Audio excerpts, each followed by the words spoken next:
你看了今天那个新闻没？你不要出去给我惹事哦！看到小朋友就给我走远点，有个坏狗咬个小朋友被打死嘞！见到陌生人就跑走，不熟的人不要打招呼。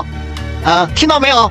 听到没有，布罗？听到了，听到了。你又不是不知道，我见到陌生人都是躲起来的。这几天一个新闻让人非常痛心，一只没有牵绳的大狗把一个幼童给咬伤了。我也很痛恨那些不负责任的养宠人，他的行为导致了所有的养狗人都受到了网络的攻击。狗咬人只是个别事件，请不要上升到所有的狗都会咬人。人有好人坏人，狗有好狗坏狗。狗也是为人类做出过巨大贡献的，缉毒犬、警犬、搜救犬等等。